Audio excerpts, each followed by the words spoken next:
What does it mean to be a good neighbor in construction on a project? Anyone can build a construction project, but only the best can do it like ninjas in the nighttime to where the neighbors hardly even know we're there.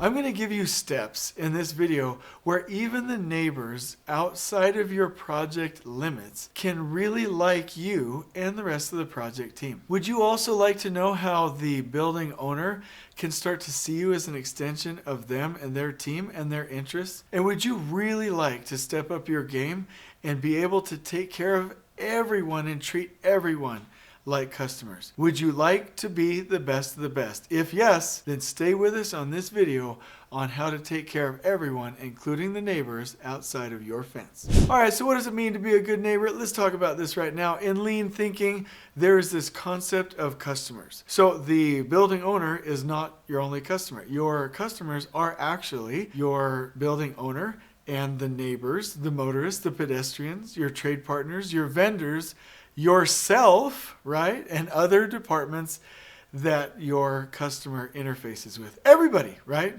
I'm thinking of the Aladdin scene. Here.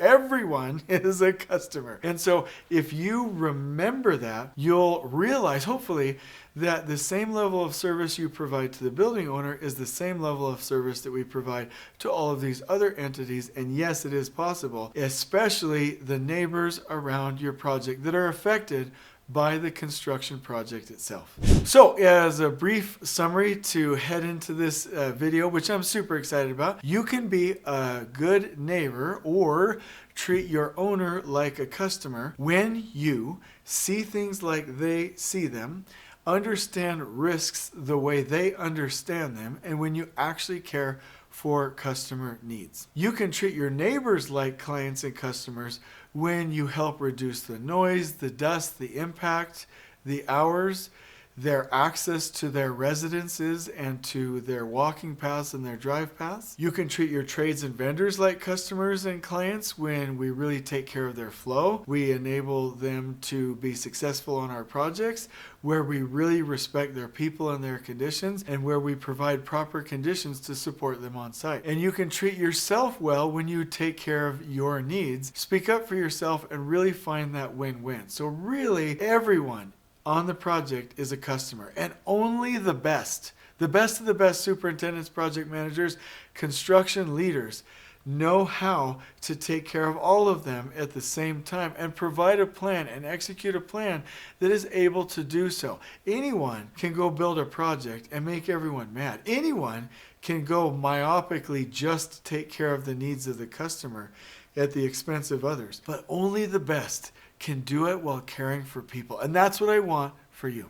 So here's a little bit of a hint that I heard that I wish I was taught early on in my career. What if your grandma lived on the corner? Here's what I mean. One time we were building a research laboratory near two adjacent buildings across the street from a major motorway where there were at least 4 or 5 main pedestrian walk paths on a university campus, and there were residential complexes all around the job site. And there was a house on the corner that was affected by the construction. And I remember the owner saying, "Jason, this is a great plan, but what about that neighbor?" And when I first started, I was like, what about that neighbor? It's their fault we're building a construction project near their house. It really wasn't, but that was my original thought. And so they challenged me to think about the noise, the backup alarms for the forklift and the ready-mix trucks that were going to be there early on in the morning. They challenged me to think about the dust, the noise, the access, the parking, whether or not rogue deliveries or employees, their employees aren't rogue, but their cars are rogue,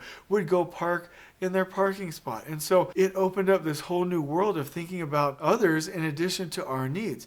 And so we built a barricade wall. We reduced noise. We adjusted some of our concrete placements wherever we could. We took extra caution about how we were preventing dust, especially on that side of the property, right? We kept certain sidewalks open that we normally would have closed just for convenience. We really put in great measures for the traffic control to make sure that the access to the neighborhood was still intact, and we prevented delivery trucks from going rogue because they would queue up at our site and they knew exactly where to go if they needed to get into a queuing area and wait to be received at the hoist. So we really changed our perspective and started to see it like the owner would see it. So always remember, would you still do it if your grandma lived in that corner house? That's one of the first litmus tests that I'll give to you as a part of this process. So what are some basic ways you can be a good neighbor? Let me go through them. Number one, make sure that pedestrian walkways are always protecting people, that there's enough of them, that it doesn't interrupt their natural paths too much, that there's good lighting, they are safe, clean, and anytime construction crosses it, that they can be safe as they're going across our gates and our access points. Number two, noise, dust, and light. We're going to understand the patterns of our neighbors. That's not just the residential complexes, but people that are going past our project, and like I said, the adjacent buildings and the occupants in those buildings. Is the noise going to affect them? Is the dust going to affect them? And is any of our lighting going to affect them during their work hours or to keep them up at night? Number three, you will always consider the motorists, right? People need to use the roadways around your project. And yes, you need to have traffic control. Yes, we sometimes shut down lanes. Yes, we sometimes interrupt traffic, but we really want to do it from the perspective of the win-win. How can I make it easier on motorists? How can I also take care of the needs of the job? I assure you there's a win-win in there somewhere. Number four, adjacent facilities. People still have to work in the buildings next to us, especially the ones we're tying into. Understand their work, communicate with them frequently, and make sure to reduce their impact, especially when it comes to their safety, and things like fire sprinklers and fire alarms. And number five, analyze any intersection between the public and your neighbors and construction, and make sure that those interfaces or those points of connection are safe. One thing that I would like to communicate is that it is safe for you to subscribe to this channel. You will always get relevant and useful content that is safe and appropriate that you can share in your organization. So I invite you to subscribe so that you can get more and more of this cool content custom tailored for you. So I want to leave you with the 6 steps that you can follow to really be a good neighbor. Number 1, reduce your impact. Number 2, make it easy for the neighbors to live next to you. Number 3, make wayfinding signage effective so that anyone can interact around your site and through your site when they need to get to another location. Number 4, communicate with your neighbors. Encourage something like signage, bulletins, notices, or even newsletters to keep them up to date with the progress of the project, and also maybe even make it fun. 5, always keep your neighbors safe. And number 6, treat their stuff like it's yours. So having neighbors on a construction project is not that much different from having a real neighbor next to your house. If you follow those guidelines, you'll have happy neighbors.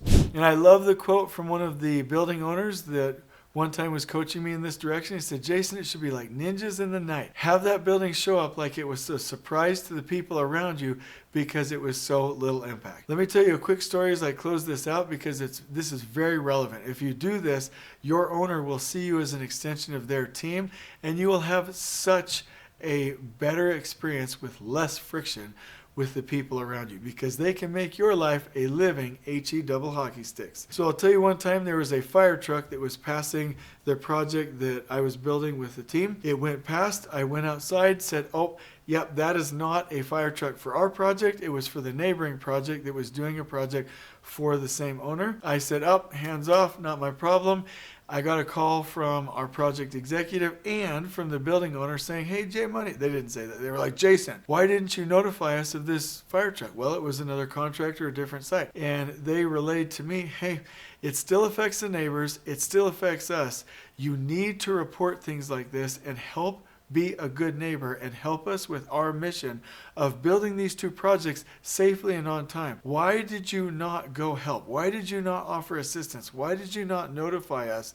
It could have impacted the neighbor, the existing occupants. It could have affected your site, and it could have put us on the evening news. Jason, what were you doing? And I realized I saw a fire truck, but I should have seen a risk and a liability, not only for the project, but for the people, but for the neighbor, and also for the building occupants, and for the people that we work for. And I realized that sometimes that life is like looking through a pair of binoculars, right? On my left eye, I just saw a fire truck. In my right eye, I should have seen or could have seen, hey, what is the owner really think of this, and what risk could this pose to the surrounding areas, the occupants, and the neighbors? And just like a set of binoculars, when you merge those two lenses, your dominant eye will be what you see.